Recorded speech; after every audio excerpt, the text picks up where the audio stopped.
Yang ketiga, silaturahmi dengan kerabat. Apapun agama, kalau dia kerabat kita, kita tetap wajib bersilaturahmi. Sekalipun Islam, Kristen, sekalipun Buddha, sekalipun Hindu, kafir, tetap wajib kita bersilaturahmi. Dalam persoalan silaturahmi, tidak kita bedakan Islam dengan Kristen.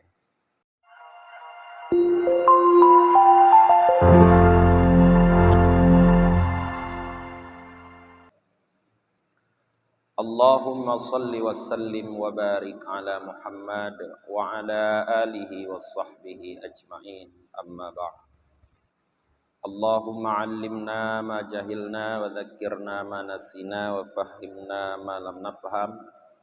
Subhanaka la ilma lana illa ma 'allamtana innaka antal alimul hakim. Rabbi shrah li sadri wa yassir li amri wahlul 'uqdatam min lisani yafqahu qawli.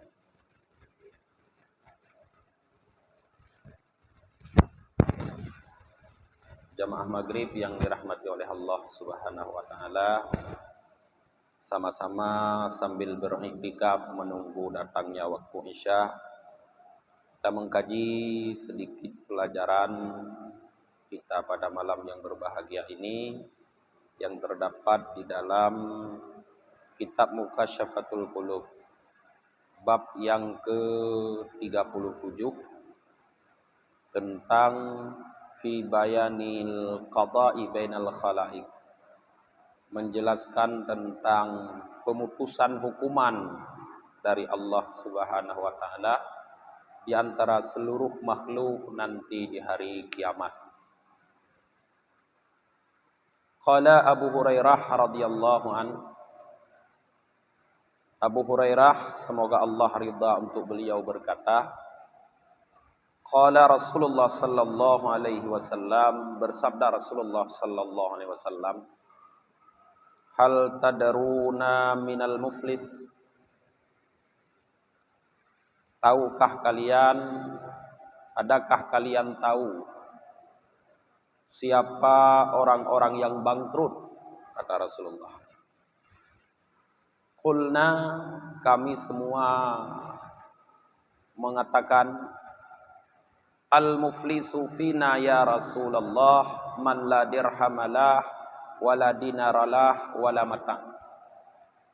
Menurut kami wahai Rasulullah, orang yang bangkrut adalah orang yang tidak punya dirham, tidak punya dinar, tidak punya harta benda.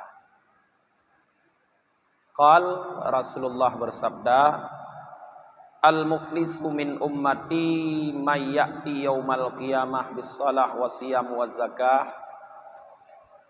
Orang yang bangkrut dari kalangan umatku adalah orang yang datang pada hari kiamat membawa pahala salat, pahala puasa, pahala zakat. Wa ya'ti wa qad syatama hadza wa qadafa hadza wa akala mala hadza wa safaka dama hadza wa daraba hadza. Di samping itu juga dia datang dengan membawa beban, pernah mencaci maki orang ini, pernah menuduh orang ini, pernah memakan harta orang ini, pernah menumpahkan darah orang ini, pernah memukul orang ini. Fayu'tiya hadza min hasanatihi wa hadza min hasanatihi. Maka diberikanlah pada hari itu untuk orang ini daripada kebaikan-kebaikannya, dan untuk orang ini daripada kebaikan-kebaikannya. Wa in faniyat hasanatuhu qabla ayyaqdiya ma alaihi.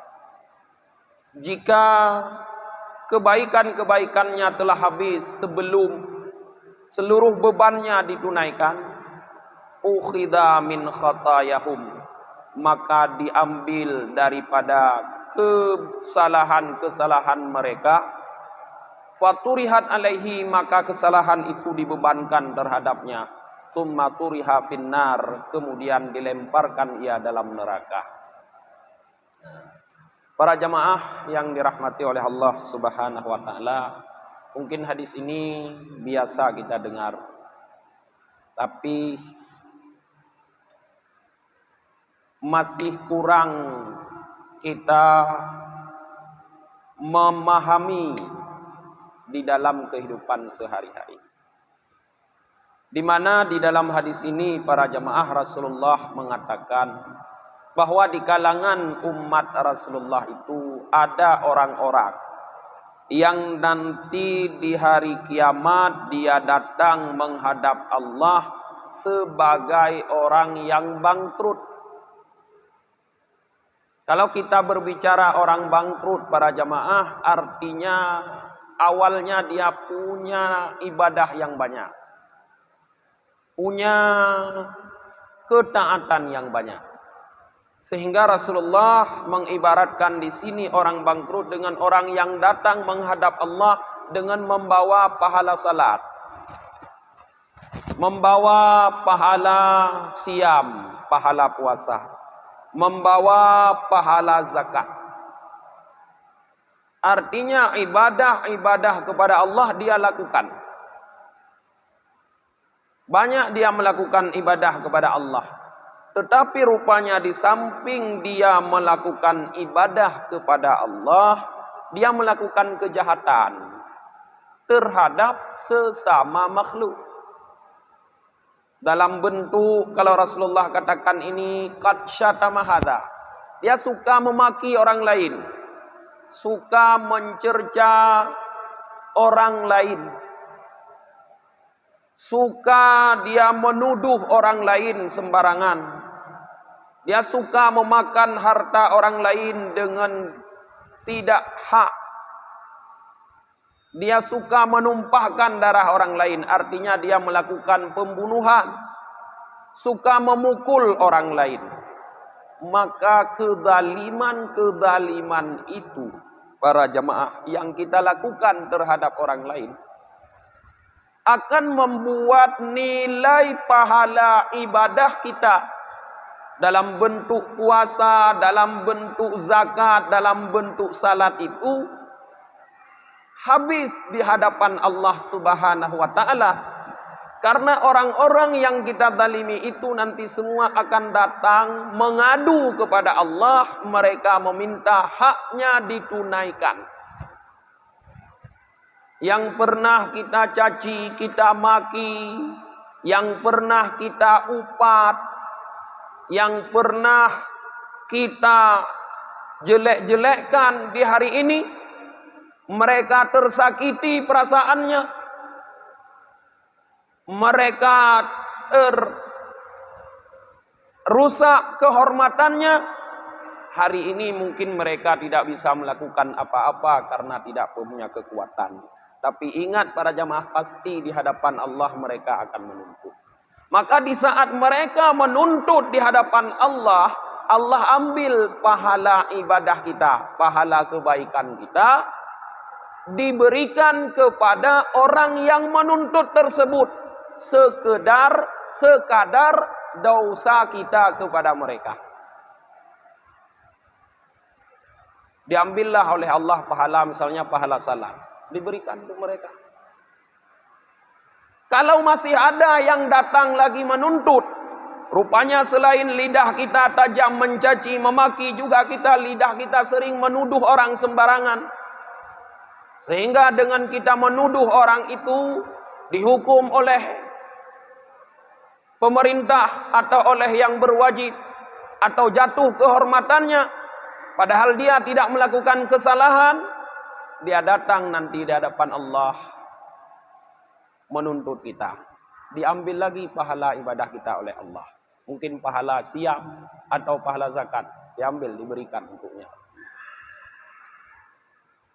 Kalau masih ada datang lagi orang yang menuntut, yang mungkin darahnya pernah kita tumpahkan, yang mungkin hartanya pernah kita makan dengan tidak hak, dengan cara yang tidak benar, bukan antaradin, bukan karena saling ridha meridha, maka dia juga akan menuntut. Dia ambil lagi oleh Allah pahala ibadah kita, diberikan. Sehingga apabila semua nilai ibadah yang kita kumpulkan di dunia ini para jemaah sudah habis, tidak ada lagi. Sedangkan orang yang menuntut terus datang menuntut haknya, maka Allah ambil kejahatan mereka, dosa mereka dibebankan kepada kita. Mereka dosanya terkurangi, kita pahalanya berkurang bahkan habis, yang bertambah adalah dosa. Di saat dosa terus bertambah dengan banyaknya kejahatan yang tidak mampu kita bayar dengan nilai ibadah kita pada hari ini, maka sudah pasti tsumma turiha finnar, kita akan dilemparkan ke dalam jurang neraka. Maka jangan heran pada jamaah nanti di hari kiamat kita akan melihat ada ahli ibadah yang masuk neraka. Ada orang yang rajin sujud, yang rajin berjamaah di masjid masuk neraka. Karena nilai jamaah sujudnya tidak dibawa keluar dari masjid. Di masjid ke sujud, di masjid ke jamaah, tapi di luar dia tidak membawa nilai sujud tersebut. Dia bersujud di masjid mengaku dirinya kecil, mengaku dirinya rendah, membesarkan Allah, tapi di luar sana dia membesarkan diri dengan hamba Allah. Hilang pahala sujudnya.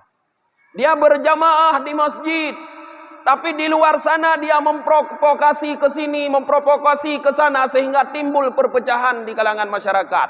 Pakai urung, pakai rakyat dengan pemimpin, pakai pemimpin dengan rakyat, fitbut gopnyan. Nilai jamaahnya hilang nanti di hari kiamat. Maka apapun kebaikan yang kita lakukan para jamaah harus diimbangi dengan nilai yang ada dalam kebaikan tersebut. Sehingga nanti di hari kiamat kita tidak menjadi orang yang bangkrut. Kalau kata-kata rugi masih bagus. Karena orang rugi itu artinya paling sedikit modal yang berkurang. Tapi dia masih punya modal. Ini bukan rugi, bangkrut, habis semua. Modal habis, malah kita penuh dengan beban hutang. Tidak mungkin masuk surga. Pasti dilemparkan oleh Allah ke dalam neraka. Inilah kata Rasulullah, orang-orang di kalangan umatnya yang di hari kiamat kelak bangkrut. Maka hati-hati. Perlu sangat kita hati-hati terhadap kezaliman terhadap sesama makhluk. Artinya kita tidak hanya memperbaiki hubungan dengan Allah saja, tapi mengenyampingkan hubungan dengan sesama makhluk. Perbaiki hubungan dengan Allah dengan melakukan ketaatan kepada Allah, juga perbaiki hubungan dengan makhluk dengan menjaga adab-adab hak-hak makhluk yang ada di sekitar kita. Karena setiap orang yang ada di sekitar kita itu punya hak. Di rumah ada istri kita punya hak. Di rumah ada anak kita punya hak. Di rumah ada orang tua kita punya hak. Di samping rumah ada tetangga kita punya hak dengan kita. Kita hidup tidak sendiri tapi berkeluarga, punya sanak saudara itu punya hak pada kita. Kita hidup tidak sendiri, kita hidup sebagai makhluk sosial. Hidup kita berdampingan dengan orang-orang lain itu punya hak terhadap kita. Bahkan sampai-sampai orang-orang kafir pun punya hak kepada kita. Sehingga ada seorang aulia Allah, seorang ulama besar menyebutkan bahwa 3 macam antara Islam dan kafir itu sama. Yang pertama, janji, idza ahadta. Apabila engkau berjanji, maka engkau wajib tepati janji tersebut. Apakah dengan orang Islam atau orang kafir? Menyoka menjanji, tidak boleh rusak janji. Baik kita berjanji dengan orang Islam atau berjanji dengan orang kafir, tepati. Kalau tidak suka mau menepati, jangan suka berjanji. Maka hati-hati dalam berjanji. Tidak dilarang berjanji, tapi sangat dilarang untuk mengingkari janji para jemaah. Sehingga orang-orang yang mengingkari janji digolongkan ke dalam golongan munafik yang mereka nanti fidarkil asfali minan nar. Ada di jurang paling dalam neraka.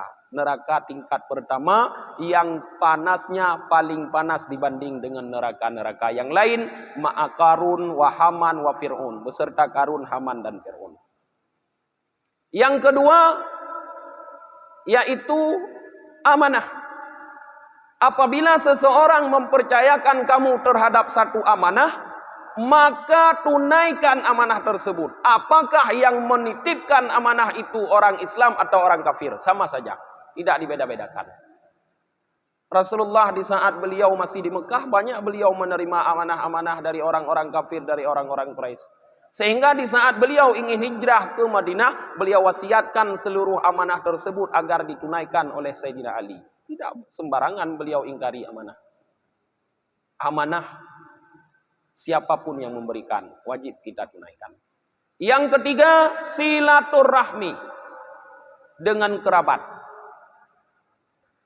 Apapun agama, kalau dia kerabat kita, kita tetap wajib bersilaturahmi. Sekalipun Islam, Kristen, sekalipun Buddha, sekalipun Hindu, kafir, tetap wajib kita bersilaturahmi. Dalam persoalan silaturahmi, tidak kita bedakan Islam dengan Kristen. Maka kalau ada orang-orang yang masuk Islam, tidak boleh memutus silaturahmi dengan keluarganya yang agama non-Islam. 3 hal ini sama antara Islam. Artinya bukan cuma orang Islam, orang kafir pun ada haknya, harus kita jaga. Maka jangan sampai nanti kita di akhirat dituntut yang sangat menyakitkan oleh orang kafir, bukan orang Islam.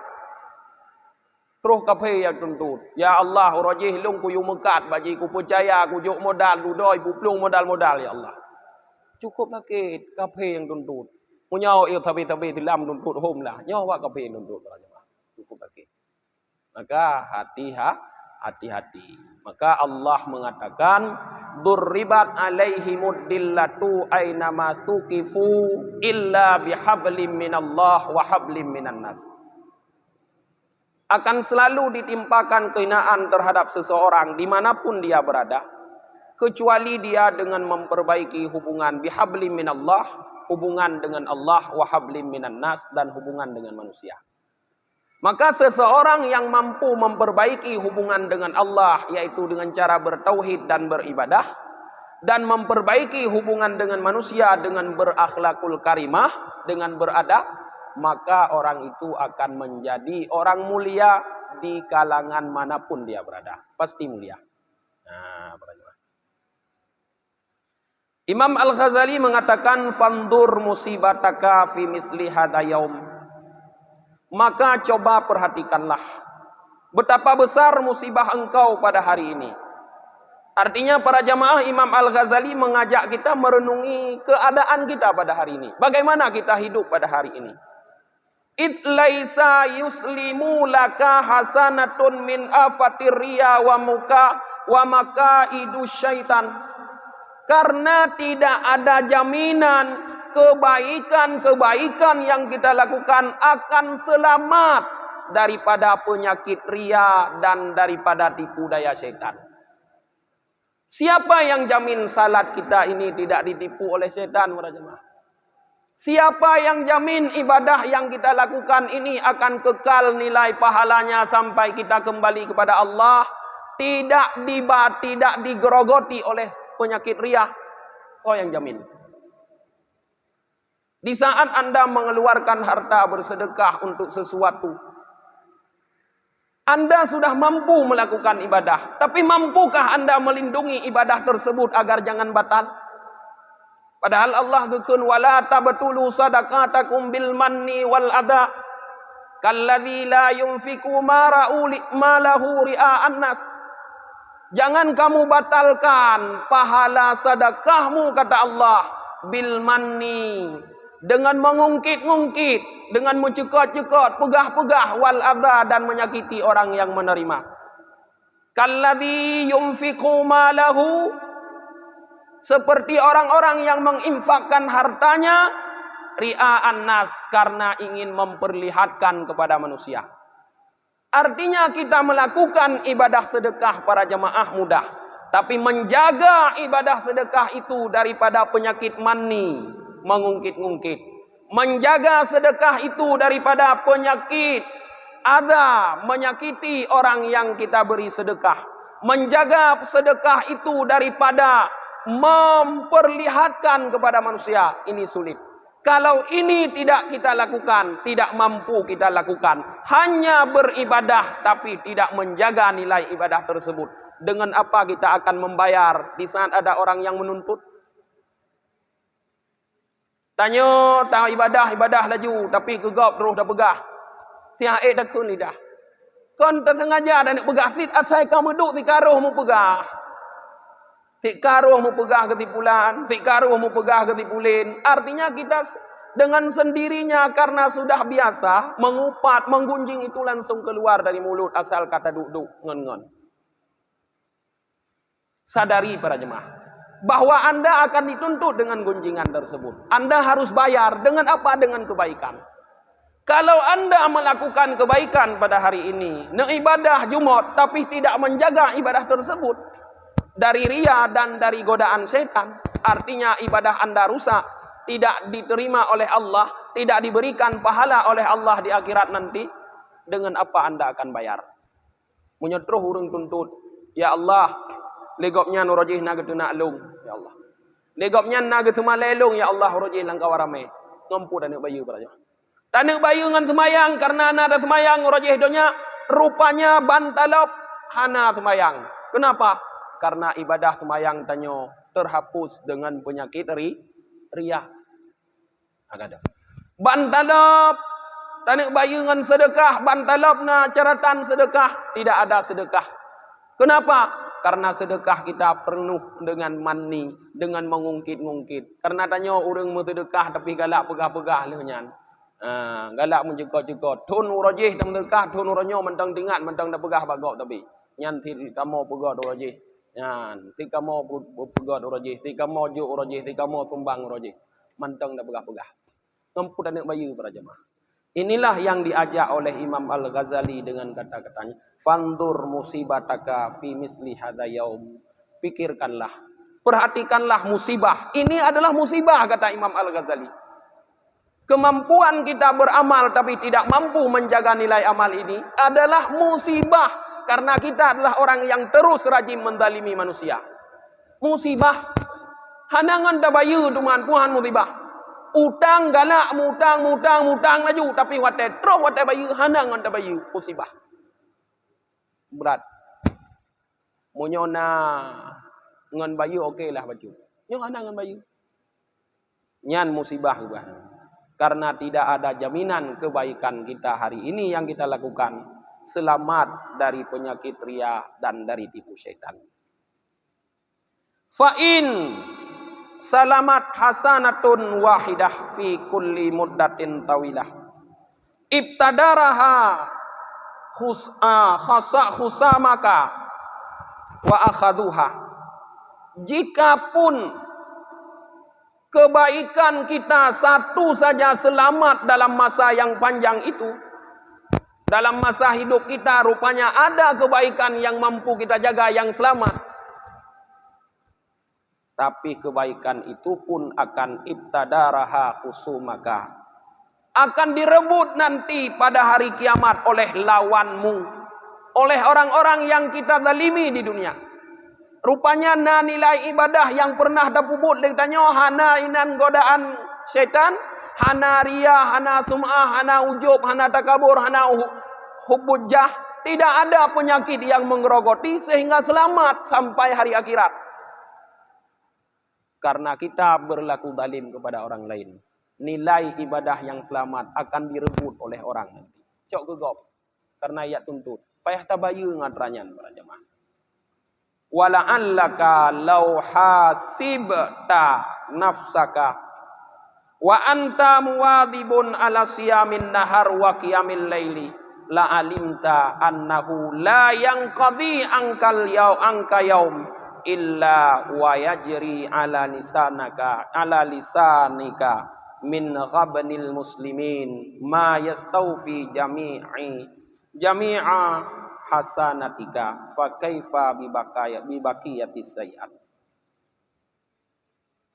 Dan mudah-mudahan engkau, kata Imam Al-Ghazali, seandainya engkau mau menghitung dirimu, seandainya kita para jamaah mau menghitung diri kita renungi sebentar, kita hitung-hitung betapa banyak kebaikan yang sudah kita lakukan.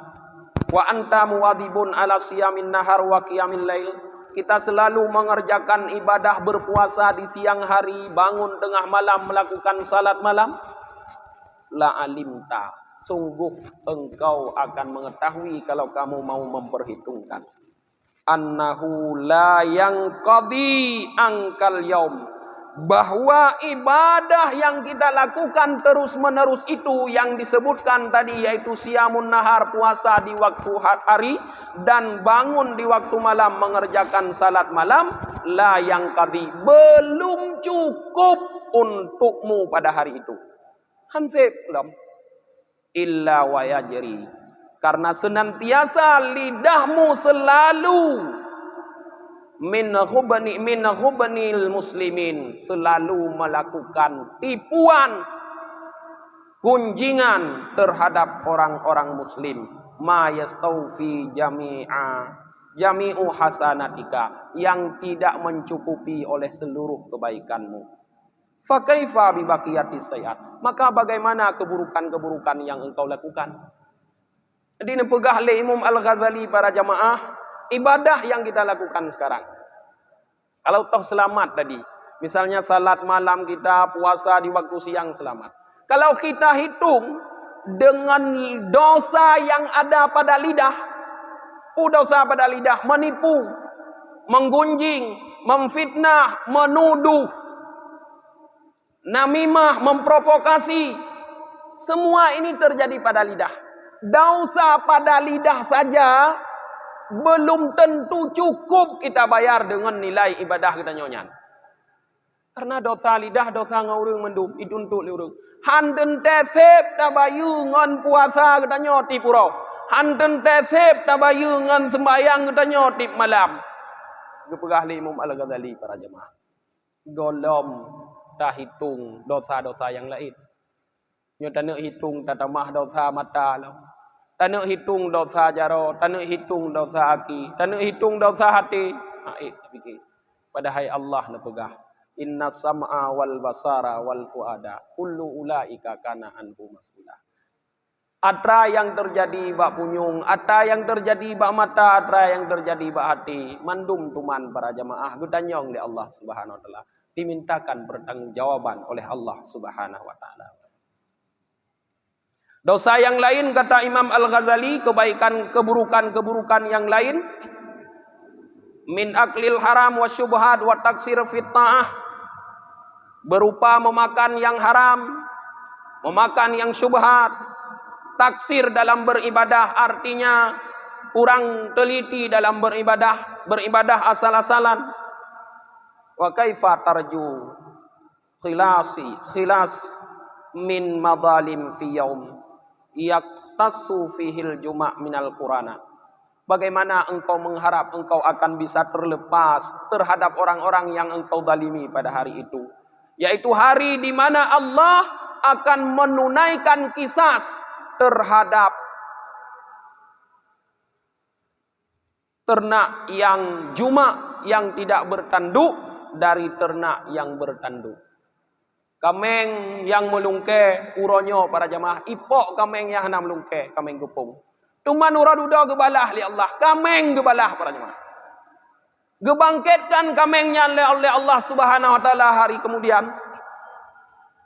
Dibalas oleh Allah. Allah perintahkan kepada kambing yang tidak bertanduk di dunia untuk membalas menanduk kambing yang bertanduk di dunia. Kameng gebalah pulau gedah. Tanya. Ni dia tanya dia tubit tu tentang gegau kemudahan. Anak ru dah fikir. Nah ibadah aku ingat ku bayu. Maka so mantong para jamaah yang kuat mupat imbangi mupat ngan kuat meratib. Agar jeut ne bayu ngeratib nyan tu mau. Ai kadang ti ron hai nu thun ron. Munyo hana nu mupat ti hana mangathon ti kademam. Jika mau demam mate musim lup lagenyo, musim pancaroba. Ironuh kadang menyohan ane mupat demam. Yan menyut siuro hana mupat kata jo tu ju. Pakon demang mau sakit hana mutemung mupat. Imbangi dengan meratib. Hai konong pegah je mupat. Agar pahala meratibnya itu tuman dosamu. Buat terus urung yang dau pakai lagi. Ya Allah, poroji na upat lung payah bayu jeno. Yo pahala meratib jo. Atau ibadah-ibadah yang lain. Oh, ada pertanyaan mulai.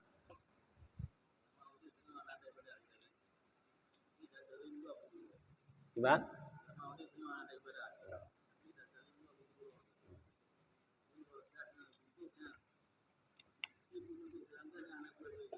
Ya, tuntut.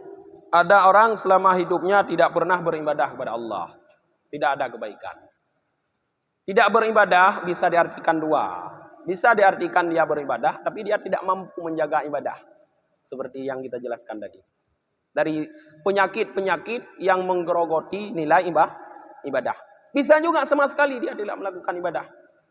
Tetapi dia orang yang suka menzalimi orang lain. Apa yang akan dituntut? Tetap dituntut. Hai mekameng hana ibadah dituntut. Tetap dituntut di akhirat. Lalu apa yang akan dilakukan oleh dia di saat dia dituntut? Dia tidak bisa membayar. Karena dia tidak bisa membayar, maka kejahatan orang lain dibebankan untuk dia. Dosa gop guputuun bagomnya. Igopnya na dosa dro gusimetem. Kutamah dosa gop mesti mete dek kadua mete mutamah bungkuk laju karena beban mutamah berat. Kemudian turiha finnar, dilempar dalam neraka. Orang yang dia zalimi semula dia banyak dosa, urang lain. Yang didalimi oleh dia semula banyak dosa. Karena dia sering mendalimi orang ini, maka dosa orang ini diambil oleh Allah, ditempatkan pada dia. Berkurang dosa orang ini. Di saat orang ini berkurang dosanya, mungkin karena dia juga melakukan ibadah, maka ibadah dengan dosanya bisa seimbang. Kalau Allah ampuni orang ini bisa masuk surga. Atau ibadahnya lebih banyak, pasti Allah masukkan dia dalam surga. Maka katanya orang yang dizalimi oleh orang lain pada jamaah juga bisa kita ambil pelajaran. Buat jangan terlalu peduli dengan orang yang zalim.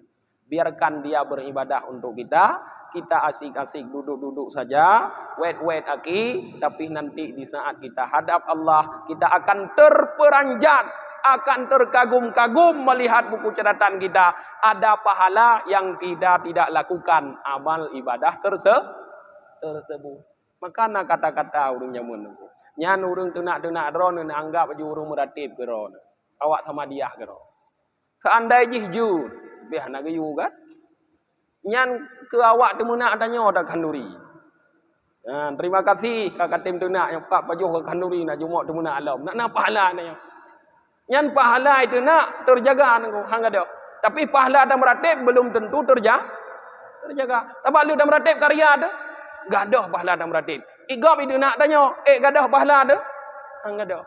Pahala ke dia orang tu nak. Saya ada. Nah,